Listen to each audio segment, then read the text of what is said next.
Welcome, everybody. I'll just give everyone another few seconds to join. I can see a few people jumping in.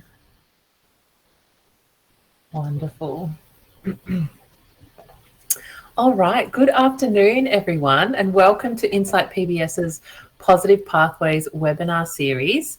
My name is Jess Kaufman-Wood. I'm the clinical manager here at Insight PBS, and I'm just delighted to have you all join us today. This series is designed to lay out the foundation for understanding and implementing positive behaviour support, and our goal is to introduce you to some core concepts and practical strategies that empower professionals, families and community members alike to drive positive change for the people that we all support. Before we begin, I would like to acknowledge the traditional custodians of the lands on which we meet today. I pay my respects to their elders past and present, and extend that respect to all Aboriginal and Torres Strait Islander peoples joining us today.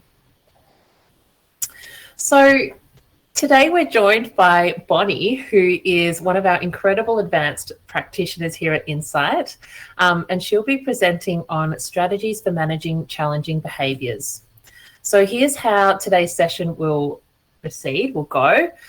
Bonnie will deliver the main presentation, which will last approximately 45 minutes. We encourage you to submit your questions at any time using the Q&A function. I'll be monitoring that chat and may address some questions during the presentation if I can. And we'll also have a dedicated 10 to 15 minutes or so at the end where we can discuss some of your questions in more detail. If we don't get around to all of them, we do encourage you to email us at any time with any questions that you might have, and we'll get back to you as best we can. And just a note that this webinar is being recorded and a replay will be sent to all the registered attendees within 24 hours after the session. So without further ado, I'll hand over to Bonnie to begin today's presentation on strategies for managing challenging behaviours. Thanks, Bonnie. Awesome. Thanks, Jess.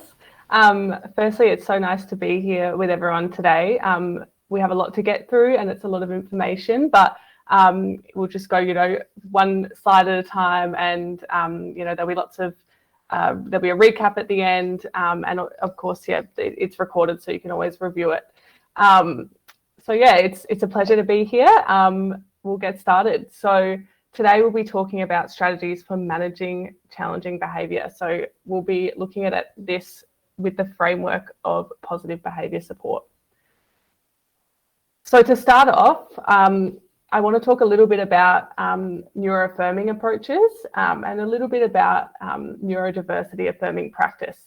So this is an ongoing process that is constantly being reviewed, and we want to learn and be reflective of this in our practice. And it's important that we acknowledge this at the start of this training before we discuss strategies for behaviour management, especially considering the history of behaviour management, and if done incorrectly, it can cause more harm than good. So something that we want to acknowledge is how we can use this in our behaviour management strategies. So I'm just mentioning a few brief ways that this is a focus of ours, and how we incorporate this into our strategies, into our plans. So some ways that behaviour management strategies can be neuro-affirming or made to be neuro-affirming is training those around a person to understand and respect differences in presentations, focusing on building self-advocacy, self-determination, problem-solving, boundary setting, rather than just training someone to fit into neurotypical social skills or neurotypical presentation. Improvement of a person's self-determined quality of life, ongoing robust communication in the mode determined by the participant. So that's how they would like to communicate. That's their preference, and acknowledging that. Supporting to identify safe versus unsafe, and harmful versus unhelpful behaviours. Helpful behaviours, rather than good or bad. And adjusting the environment to encompass safety and trust and encouragement of emotional expression. And approaching challenging behaviours with curiosity and compassion. So seeking to understand the person and focusing a lot on unmet needs. So as a company, we're always striving to learn and develop our understanding in ways we can improve And we really foster a culture which encourages feedback and contribution from those with lived experience. So today we are going to be talking about the importance of preventative strategies, supportive environments, quality of life, reactive strategies, specific models, and then at the end there'll be a Q&A and an opportunity to provide some feedback. A little bit about what the learning outcomes are from today. So we hope to support you to develop your understanding of why preventative approaches are the most effective approach to behaviours, understanding how environments must be assessed and adapted to be more supportive for individuals, recognition of how environments, if not supportive, can cause harm, and understanding of the human rights approach and practical ways that we can implement this and how this can be upheld by care teams. And confidence in how techniques can be adapted in various settings and what makes the most long-lasting impact. So it's a lot of information, obviously, for 45 minutes, but hopefully some of those key takeaways are achieved. So a little bit about me. I am an advanced behaviour support practitioner. I've got a background in social work, support work, crisis prevention, infant and perinatal mental health. And a little bit about what I love about my role is and what's important to me is learning from the people who I work with. Participants really do provide so much knowledge and so much insight. And I think being able to learn from people directly is such a privilege that I love. So that is what's important to me as a practitioner. All right. So we're going to get into preventative strategies and what does this mean and why is it so important? Some of you may have heard of, preventative strategies before, but really unpacking what we mean by preventative is really important. So this means strategies that are put in place before the behaviour occurs. So that's when someone is in a baseline state. Baseline you may have heard before, maybe someone's behaviours when they're calm, or regulated is what you might have heard. And it's really important to think that and recognize that everyone's baseline is a little bit different. And that putting strategies in place when someone is at baseline are going to be the most effective because this is where people are able to problem solve and learn and build independence. When someone is escalating, which we'll get to a bit later on, that is when they might be in that survival state and strategies might be less effective. So proactive and preventative supports are so important. They offset risk of harm. They reduce the use of restrictive practices or the overuse of restrictive practices. They are designed to meet people's needs before they need to rely on, say, an unsafe behaviour. They work to protect and uphold human rights. They're the most effective approach at reducing severity and frequency of behaviours long term. They acknowledge that behaviour support plan begins with meeting a participant's fundamental needs, dignity and safety.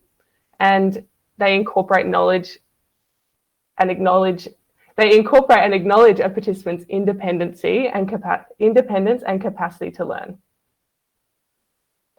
So recognizing when someone's at a baseline is going to be super important to implement those strategies.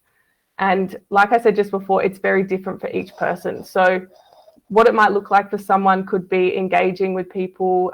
Someone might be swearing in a conversation in a casual way, and that might indicate they, are at baseline. That could just be a part of their daily communication. Whereas for someone else, that could be an indication that they are dysregulated or starting to, escalate on that scale. So they might be engaging in daily tasks. They might be communicating how they feel with others, able to reflect, able to problem solve. And strategies that we can put in place when someone is at baseline that's where you can do that skill building, meeting new people, decision making, collaborative activities, working, with groups, all of that. So that's where we can really help someone to build their independence. The next thing is about supportive environments, and these are a preventive strategy. So what do we mean by supportive environments? A supportive environment is embedding positive behaviour support in all aspects. So regardless of if there's a behaviour of concern. So this means that even if someone doesn't have a behaviour of concern, we can still uphold that culture, fostering independence, increasing their quality of life. And focusing on that is creating that supportive environment. It means tailoring the environment to reduce triggers that make someone feel unsafe. It's viewing participants as capable and competent and able to learn. It's liaising effectively with participants and stakeholders to address if the level of support is adequate and reflective of their needs. It's recognising any unmet needs and lack of safety and how that can increase the likelihood of a behaviour to communicate this. So that's a really important thing to remember, that people will likely rely on a behaviour of concern if there's unmet needs, they don't feel safe, and the behaviour is a way to communicate that. So just some specific examples of how you could create a more supportive environment around a person includes ensuring there's adaptive equipment accessible, reducing sensory overload, so turning the bright lights down or reducing loud noises, upskilling of carers with training, quality case noting and flow of information, reducing carer burnout and increasing carers' understanding of this and what this looks like, ensuring information is provided in an accessible way, so easy read material, active engagement of supports, and appropriate communication strategies. So the list is really, really endless, but they're just some quick examples of ways that supportive environments can be achieved. So some key concepts to think about when you're creating a supportive environment, or you're looking at an environment thinking, is this supportive enough? Is this meeting a participant's needs? It's good to think about some of these concepts. So the first one is collaboration. When you're working with participants, are you doing that in a way where you're collaborating with them and helping them, encouraging them to learn and make choices? And then empowerment, so ongoing support for them to exercise their rights and freedoms and participate fully in their environment. Care teams, so ongoing development of the capability of support team members and carers, so that ongoing approach to learning and willingness to learn. Effective communication, so communicating directly with participants as much as possible to understand their needs and wants. And effective communication between teams and stakeholders is really important as well. Accessibility, of course, so making sure to use accessible resources to communicate with participants the way they prefer and need, and making sure that this is adhered to across every environment.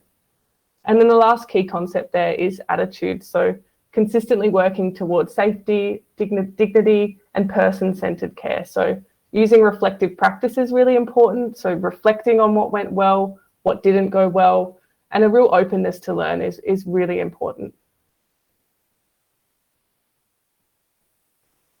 So the next really useful term to think about in the supportive environment is relational safety. So this might be a term that some of you have heard before. This is creating secure and positive relationships and making sure that participants that you work with feel safe. That's not just physical safety, but that's feeling safe in those relationships. So a sign that someone feels safe is that they feel safe to give feedback. They feel safe to say no. They feel safe to ask someone to change their approach to supporting them, or that they know that their supports are open to learning or change. So those are some real signs that there is that relational safety in your relationship with your participant. And some ways that care teams can work to achieve this is doing tasks with a participant, not for, obviously depending on their needs, and making sure that you're providing the support that's necessary, but always seeking to increase their independence where they're able to. Recognising power imbalances and addressing this, and encouraging participants to give feedback. Understanding that strategies are an ongoing process, and checking in with the participant is really important. Maintaining professional boundaries at all times. Acknowledging the inherent right of individuals with disabilities to make their own decisions, even if those decisions involve some level of risk. So thinking about dignity of risk is very important in building that relational safety. Checking in with how someone would actually like to be supported, and frequently doing so, and getting to know them really well. All right.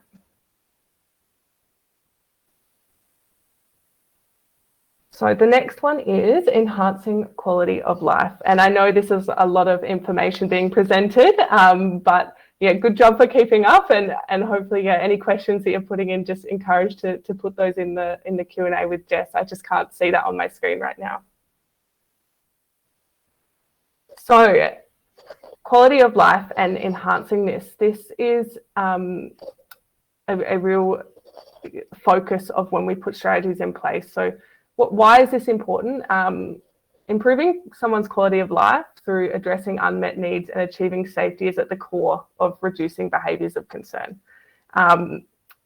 It's important to acknowledge that people with disabilities are at ongoing risk of treatment that conflicts with human rights. So this is high risk of exploitation, violence, abuse, mistreatment, and those who display behaviours of concern may be subjected to overuse of restrictive practices, which can conflict with that and human rights. So another really important concept is that some people may not have accessible information about their human rights, and then they need additional support to maybe speak up if they're violated. So we need to be really aware of how we are approaching strategies and making sure we're having that human rights perspective approach. Sorry,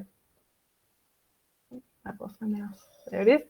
Okay, so a human rights approach. So what is this? A human rights approach stands in contrast to historical approaches to disability service delivery.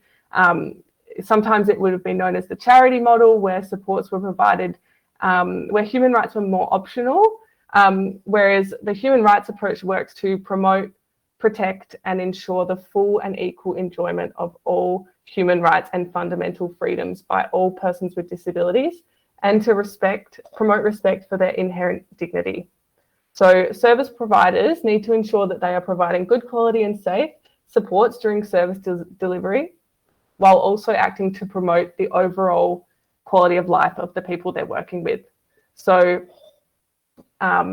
if someone does not have a good quality of life in one of the domains, which I'm about to move to, then it can have that flow-on effect. So we really need to be thinking about all areas of a person's life and ensuring that their needs are being met. So how do we measure quality of life?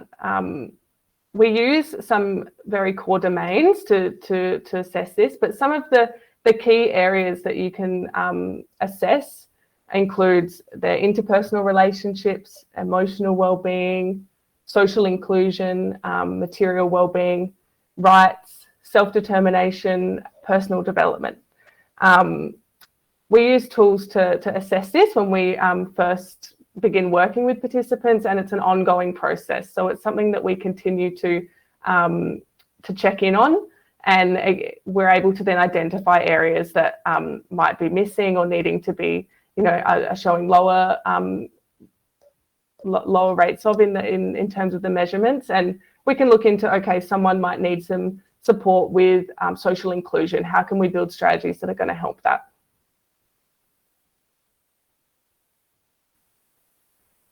So strategies that reflect using this approach, so strategies that are enhancing quality of life, must consider someone's strengths, values, preferences, and needs. It's always so important to recognise what the participant decides what a good life looks like for them. So this isn't just what the people around them think is best, but it's going to the participant first, finding out what they would like. It's ensuring that where safety is at risk and necessary intervention is required, procedures must be adhered to, and to ensure that their dignity is upheld. So any interventions that are used for safety need to be monitored really closely and used for the least amount of time possible if they restrict the freedom of movement of someone or their any restrictive practice. It needs really close monitoring and review. It means that strategies are flexible and evolving, adjusting to their needs and preferences. And it's just a study that was done quite recently found that support teams that were trained to promote dignity and respect and had a really strong focus on the unique presentations of individuals actually had more success in reducing challenging behaviours. So a bit of a way that we maintain a strong focus on quality of life is using the Insight Hope model. So it looks quite similar, I guess, to the hierarchy of needs, and it's a way that we implement our strategies. So we start by, at that base support, the underpinning support, the pink one, and then go on from there upwards. So it's really recognizing that the foundational supports need to be in place before you can really move up to those next ones or have success in implementing them. So if, say, the carer's well-being is not being supported, then it might be really tricky to then go and implement strategies where, if someone doesn't understand a strategy or the purpose of it, or maybe they're experiencing burnout, we need to work out how we can support them first doing that.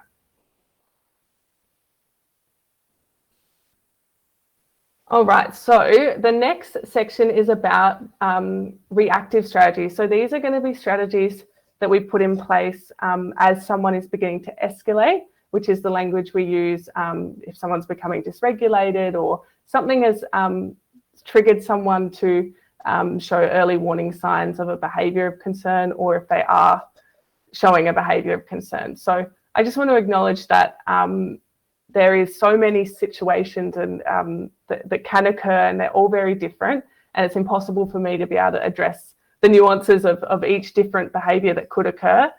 So the strategies that I will be talking about over the next few slides, are more of the ones that I would use across the board, and then obviously you can tailor those as you go. So early warning signs. We want to think about, we've got the baseline where I started this presentation, and recognizing what can be put in place when someone's in baseline state, and how preventative strategies are really, really important. But we want to then recognize when early warning signs are happening that someone is going into a state of dysregulation, what can we do? So this is where someone is, so the early warning signs of escalation, you can have a look here at this, this line graph I have. This is that sort of starting point. It's not the peak of escalation, but it is in the early stages. So when this happens, someone is, a stressor occurs, and then their brain's alarm system starts to go off. They perceived a bit of a threat. And this is where you can support someone to come back down to baseline. It might be tricky. It might take a bit of time. It might be really hard for the person to come back to a baseline, but strategies can be effective here to reduce maybe the severity of it, the behaviour going up to that peak. Another way to think about it, just because I like this metaphor, is imagine that a bucket is getting filled up with water, and the bucket itself is maybe someone's ability to cope with the situation, and the water being added is those stresses. So the stresses could be things like feeling anxious, additional expectations being placed on them, maybe there's a lack of sleep, all of that. And then as the water starts the bucket starts to increase, when it's getting to the top, that's when it's not overflowing yet, but it's reaching a pretty high volume. And that's when we need to recognize, okay, if we keep adding things, then the bucket might overflow. It's also important to think that everyone has a different size bucket, a different capacity to handle stresses each day. And each person might have a different size bucket each day as well. So it's just a metaphor to sort of help understand the concept of, I guess, when someone's getting a bit overwhelmed with the stresses in their day. So what can we do in this phase? Well, in this photo, you can see little holes in the bucket, or someone's on the next slide, I put little taps here. These are ways that we can help intervene during these early warning signs, help relieve some of the water out of that bucket. So this is to bring someone back maybe to the baseline, or just keep them in a state where they can get some help or stay safe, really, before going to that real peak. So what can you do to help someone? Co-regulation through connection. This is a really powerful strategy. Being a calm, attuned presence really helps someone to feel safe. So that means using a soft tone of voice, gentle body language. So maybe sitting next to someone instead of standing over them, or standing in a way that might be intimidating to them. Validating how they're feeling. I can see this is really hard. you're just being that really calm person next to them, and you need to be regulated yourself to be able to do that. So maybe it's taking a few steps, taking a few breaths before you say something, and just recognizing, how can I help ground this person right now? What do I need to do? Or maybe I just need to take a deep breath, and then I can do that. You can also remove triggers. So physically, you could, turn the TV down, or support the person to leave the space, or ideally remove other people so that they don't have to, if it's safe to do so, they can just sit down in the corner and there's no added expectations on them. Predictability can really help. So explaining to them what's going on, maybe giving a really clear choice, something like, would you like to go outside or stay here quietly? So you're not asking them what they want to do, you're just giving really clear, predictable responses. And predictability might also include that at an earlier time when they were at that baseline, maybe a safety plan was created with them so that they know what's coming when they start to get dysregulated, that they know what to expect from those around them. Avoid corrections. So when someone's in that early phase, having someone try to problem solve with them doesn't always work. And being corrected doesn't always work. Sometimes they just need someone to sit with them to help build more of that emotional safety before going into reasoning. And then similar to the co-regulation, breathing and grounding. I know that people would hear a lot about breathing techniques, and it really is actually a really effective strategy. But there are lots of different ways of implementing it. So it doesn't have to be just take 3 deep breaths. It can be, how about we do this visual together? That's a breathing technique. There's metaphors like blowing out a candle, or pause together and count back from 5. So there's lots of different ways you can actually make grounding techniques more accessible. And that's something that you can get support with from a practitioner. All right, so then we have the more of the peak escalation. So this is when someone's brain is more in that survival mode. And I just want to acknowledge that I'm oversimplifying a very complex system in the body. I'm just trying to make it make sense in a short period of time, but the brain is in that survival mode. So think of it, if you're thinking of the bucket of water, it's overflowing. Maybe there's like a storm cloud, there's a lot of water coming out, a tap that just won't stop. Someone has moved beyond those early warning signs, and they're in a real state of distress, and they're probably having a threat response or a survival response. So that might be fight, flight, freeze, fawn, which might actually look like a behaviour of concern. So trying to sort of change your perspective of when someone is having an escalation or a behaviour of concern, and viewing it more of a panic attack or a stress, a survival response. It kind of can help to understand what's going on for the person, and recognizing that when someone is in that zone, their brain is really prioritizing survival, not logic, not reasoning, not communication. So they might not actually be able to follow instructions or explain what's going on, or process language effectively. So it will take some time for someone to come back to a baseline once they are at the peak. And I just want to say how much energy it takes for someone when they are at this peak escalation. This is an extremely exhausting experience for people, and it will take a long time often for them to recover from that. And there's a lot of hormones in the body going on and things like that. It's a very exhausting experience. So what can we do when this happens? This is really where you focus on safety. This is where you need to have a safety plan in place, work with the person at baseline on what can be done when things like this happen.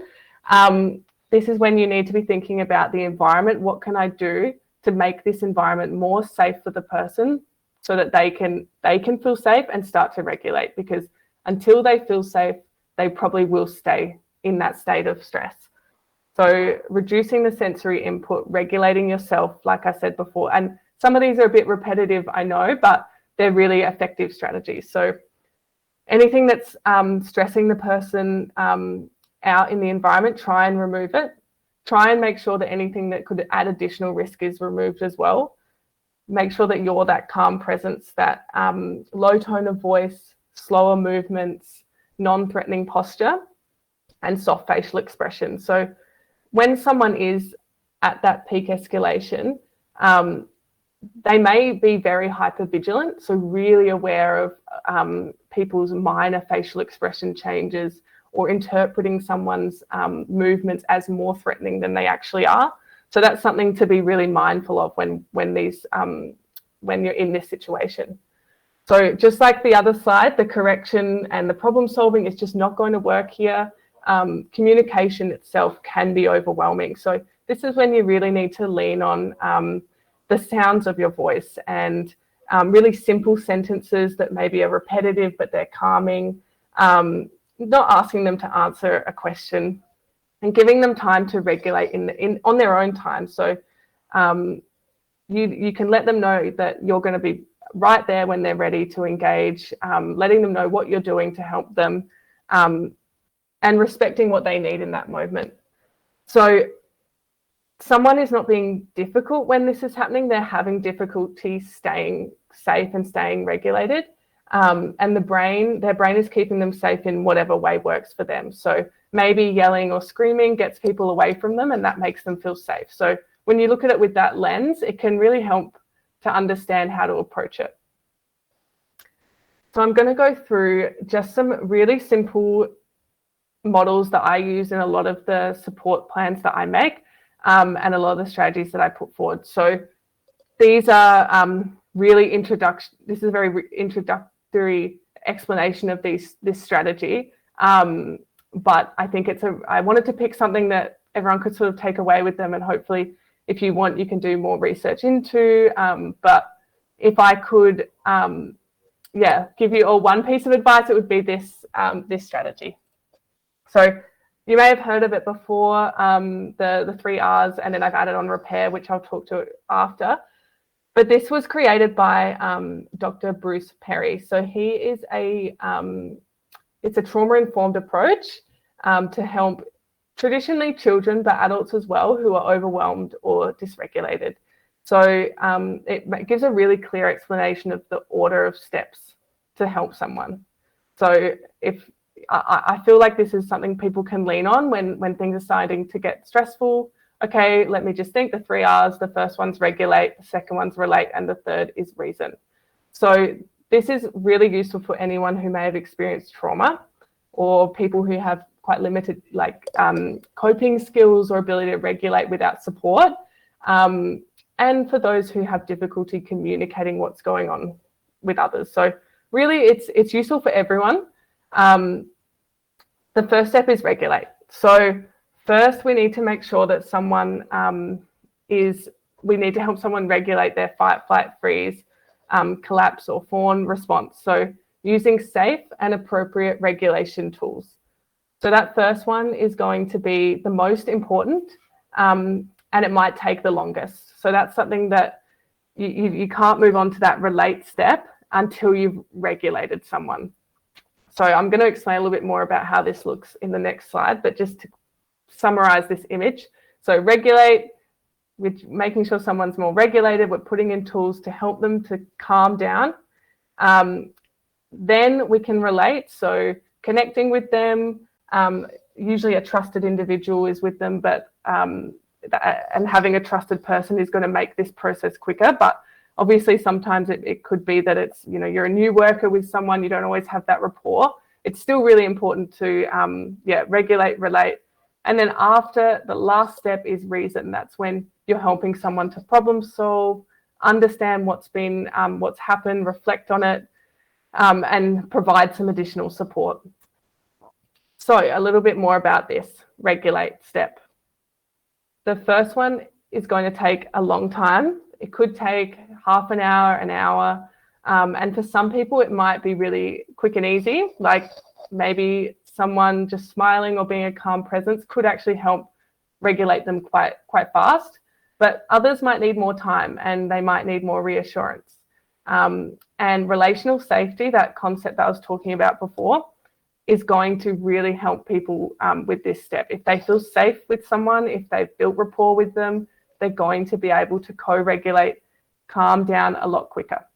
So from your perspective, when you're helping someone, you want to first notice that environment. So do you need to take any immediate steps to ensure safety? What's going on around the person that I can help with to help them calm and stay regulated? What's making them feel unsafe? Then you can think about yourself. Am I regulated? Am I irritated? Am I coming across irritated? Obviously, you're only human, and these situations can cause a natural reaction, stress, anger, anxiety, fear, and it's hard to just switch that off, obviously. But really getting to know what works for you is important, what helps you to stay calm. If you're a support worker before your shift, knowing, okay, I can plan for if this happens, I know that taking a step back helps me. I know that calling my boss helps me. I know that just, having a few breaths or listening to my favorite song before the shift to prepare, or knowing what's happening helps me. This is why it's so important to know about yourself as well. And then if you really can't regulate yourself, if there's someone there that you can get to help with the situation that can be that calm presence, that's a really, really good choice to make. So those are those first steps. Then connect with that person using warmth, empathy, and trust. This is when you notice that they are starting to become more regulated. They're seeming more calm. They're probably still quite heightened, potentially quite tired. But you can start to maybe talk a little bit more with them, validate what just happened, be physically present, and show that you care. So you could sit down. I could see that was a really tricky moment for you. I'm right here. I get really stressed out when there's traffic or when I've lost something. Just relating to them in that sense, so they don't feel so alone. And then that final step. So when someone really is in a state where maybe you think they're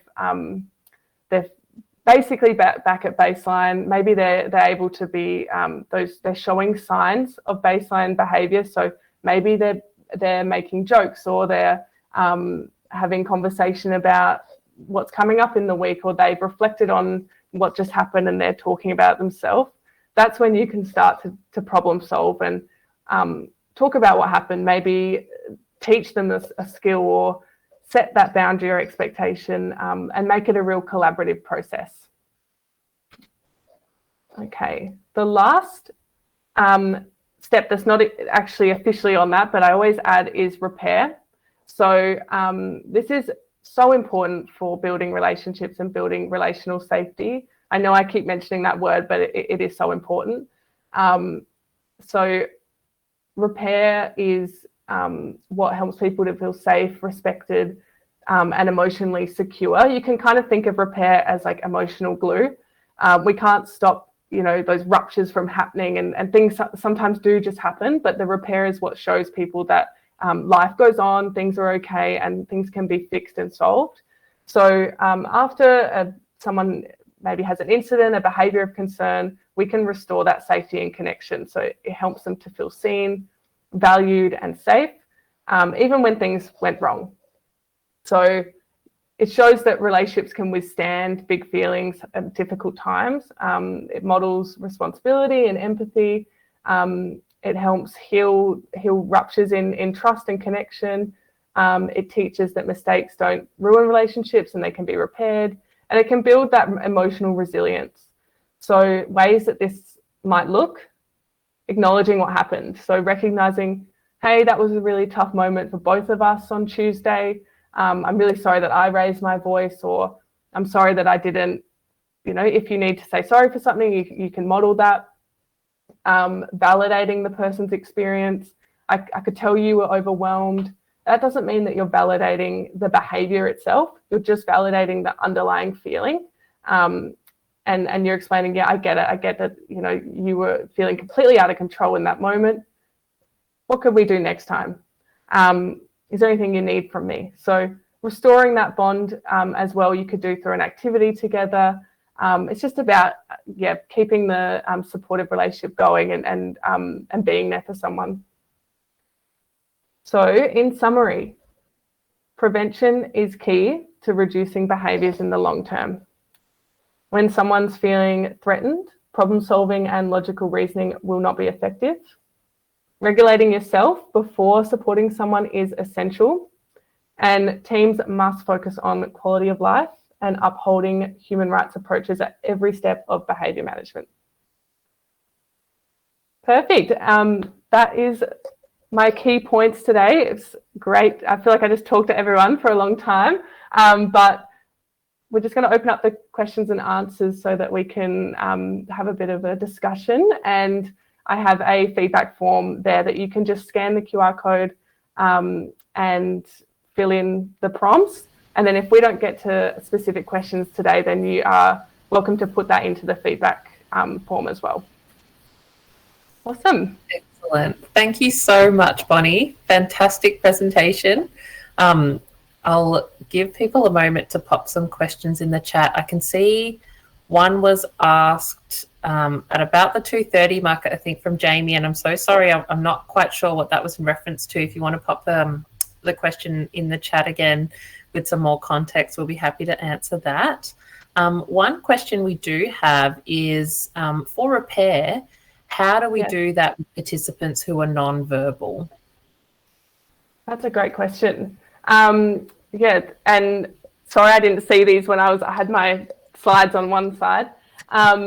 Really, really good question. With repair, it's a lot about modelling and showing that you care for someone, not just what you say.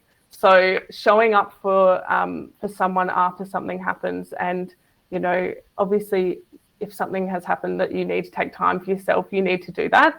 But let's say an example, if you are a support worker and then you have an incident with a participant and they might then be worried, oh no, like what if I've offended them? What if something's happened? Even without needing to rely on that verbal communication, you showing up for that shift, the next shift, being consistent, helping to explain what happened. Maybe that's with a visual tool. Maybe that's with something to help them understand, this is what happened. This is what led to this. I'm here to support you. And doing like in that last slide, doing actual practical activities together. So going and doing a preferred activity, doing something that they like art together or whatever it is, showing that you're still there for them. It's the way that you model it, regardless of the verbal communication, if that makes sense. Yeah, fantastic. I think that makes a lot of sense. And I imagine too, it's really about the modeling, and depending on the way that individual communicates, maybe it's a social story or, anything else that help describe and explain the situation and just continue to show that you're there to support them. I think that's fantastic. Yeah. And I can see some questions in about using that approach with people who may be nonverbal. You can still really focus on regulating someone without relying on them responding to you with verbal communication. So the regulate step is you can still name what you're doing, be really predictable, making that environment clear of triggers, being co-regulating through an activity, your body language. But then the next steps, the relate, that's when you can still explain what has happened. You can still show up for people, and really using whatever mode of communication they use to explain something. And sometimes that might be an alternative method, like the visual tools. Sometimes someone might use art to explain what's happened. There's lots of different ways it can be implemented. And across different environments too. I can see a few questions here about would it be useful in a school setting or an employment setting? And I imagine that's what's so great about the 3 Rs, that it really can be used in different ways across all different sorts of environments. I'm sure you could even guide, if there were students at a school, potentially you could guide the two students to go through the 3 Rs together and be that sort of mediator there. And another question was around if the 3 Rs approach can be spread out across different days. It doesn't all have to happen day. Yes, that's a really good point, and also recognizing what I said in the slide about how it might take different people different amounts of time to return to that baseline. So you're exactly right. Like sometimes that reason step, that repair step, it might be several days later. That might not be appropriate for everyone, as it might, be better explained in the same day. But some people might actually need several days to feel comfortable to have a conversation or to unpack what happened.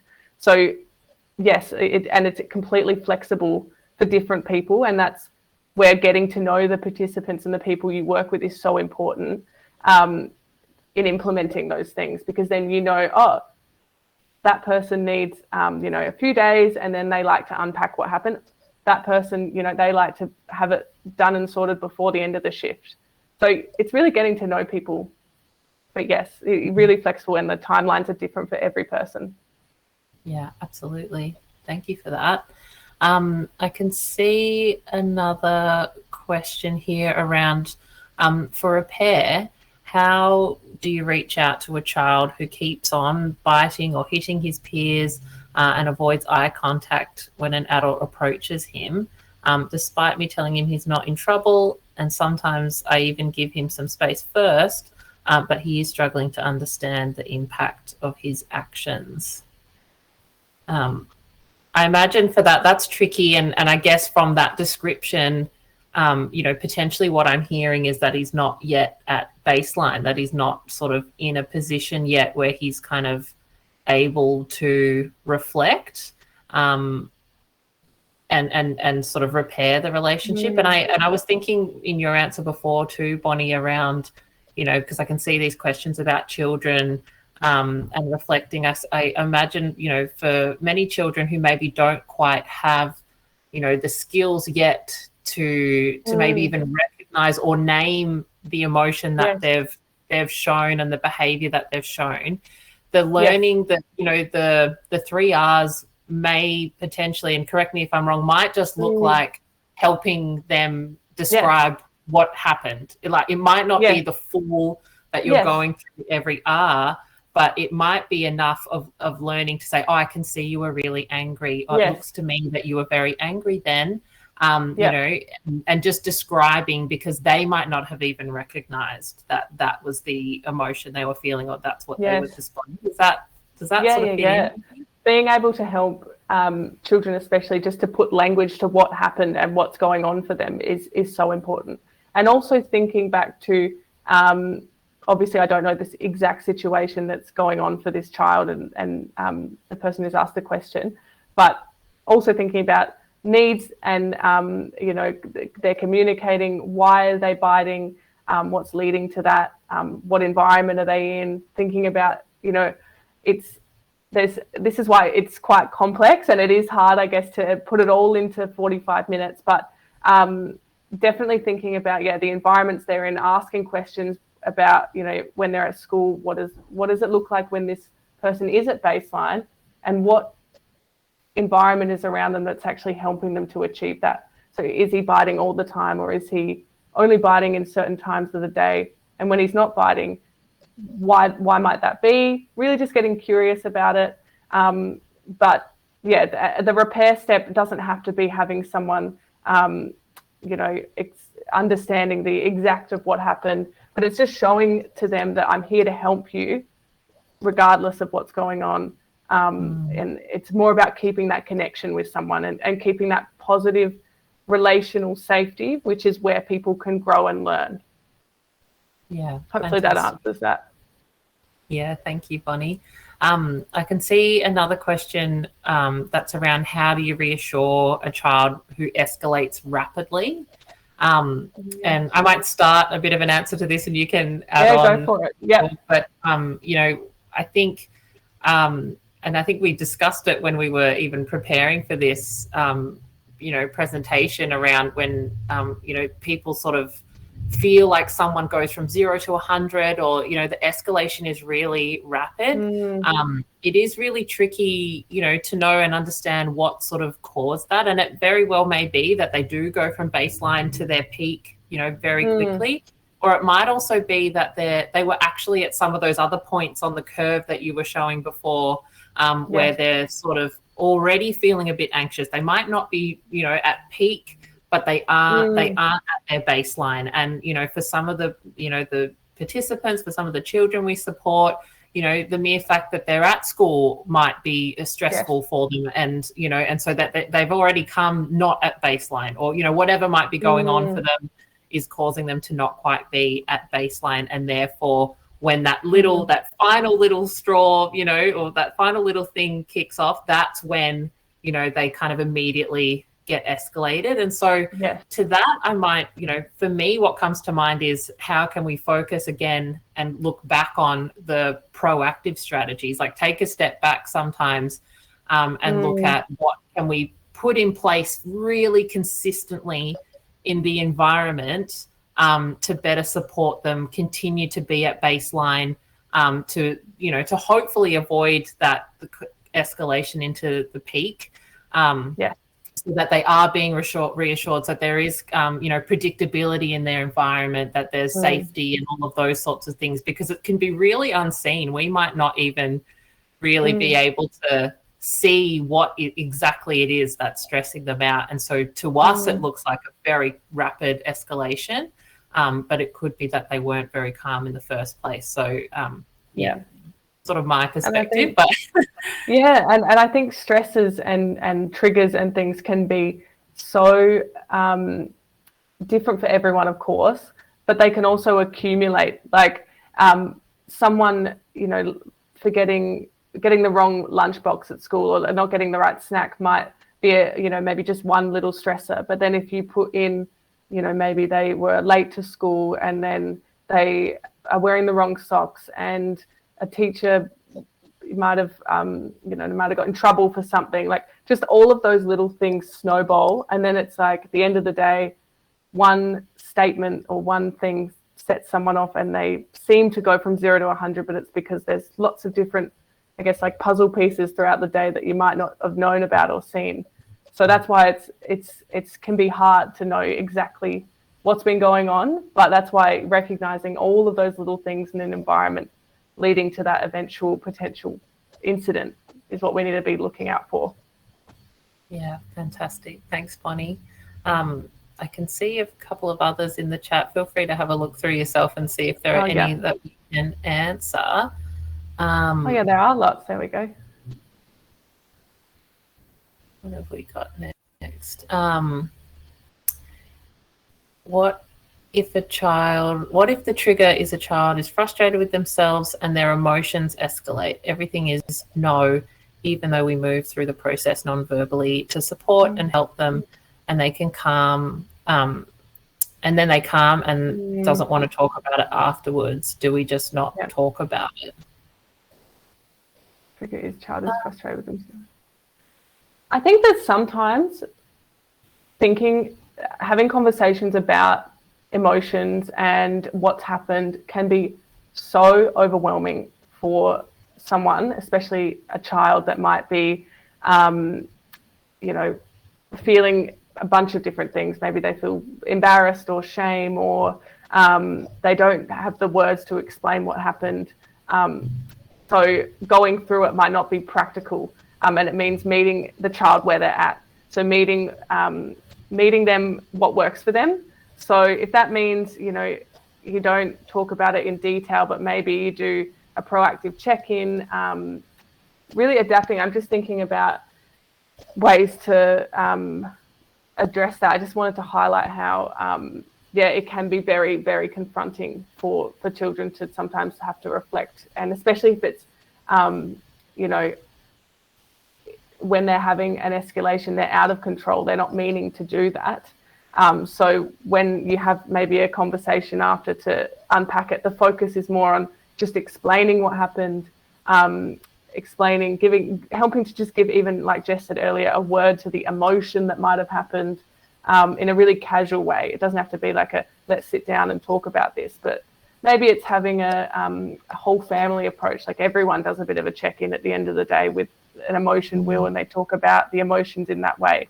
It's just about helping build that language and understanding wherever your child is at.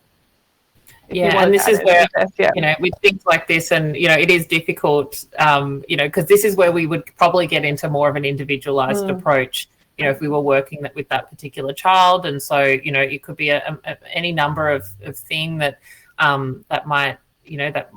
we would recommend to trial or things like that if we did the assessments and understood the situation. But, sometimes in situations like that, it's the way that we speak. It's, it's talking in we language instead of you, or it's having a visual, or, working out, the process that works best for that child. And it's also the background work again, like, it's really the preparation and setup, which is really why we did try to emphasize very heavily on the proactive and preventative strategies as well, because I think it's something that a lot of people we work with, without realizing it, it just can go by the wayside, or we can all become complacent when we think, oh, that person's, the behavior is really reduced, they're doing a great job. And so maybe we fall back on some of the great consistent strategies that we were using, like maybe we stopped using the visual, maybe we stopped telling them and discussing with them what was going to happen throughout the whole day, or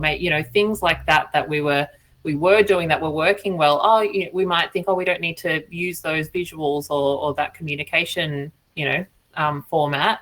And then maybe escalations occur. So it's all just really, tricky, but I hope some of the strategies and some of the things we've mentioned do apply to your situation, and can be helpful. We might have time for one more. I've also noticed a few questions about schools, and so I'm actually thinking I'll have a chat with some of our colleagues here about how we can maybe put together a webinar on schools specifically, if we don't already. But I'm getting a few questions here around if this is all applicable to schools as well. And I would say absolutely it is. Yes. But maybe we could even put together a webinar that's specifically targeted around PBS strategies in the school environment. Yes. And I just see a question about books or resources.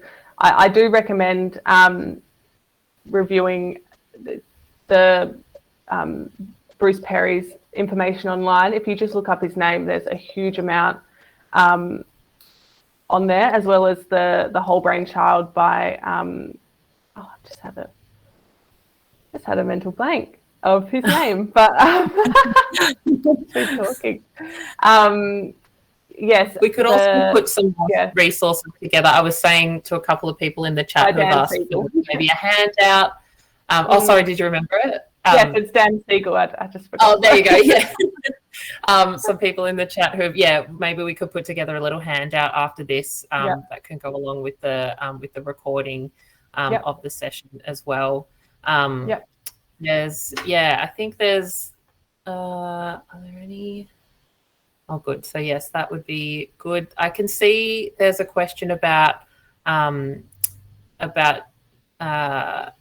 it's a bit of feedback at first. So great, strong neuro-affirming and trauma focus here at Insight. And we really appreciate that feedback, because we do really try to implement that in our work. I think the question is around ABA strategies and our view on ABA strategies, because I guess some, feedback from the neurodiverse community and those who experience trauma don't find ABA specific strategies effective. And what are our views on that? That's probably something we could unpack in a whole session. There's a lot. I know there's a lot of history there, there's ABA and PBS are actually very different. Bonnie, I feel like we briefly touched on this as well before the presentation. If you wanted to give a brief 1 minute response. Yeah, it is a really different approach, and often get sort of lumped in together. And we really like to just incorporate those neuro-affirming approaches, like I mentioned, and really celebrate the differences, and incorporate those strategies that I've listed in the presentation. But we just that's the way that we take our approach. It's the way that we put strategies in place.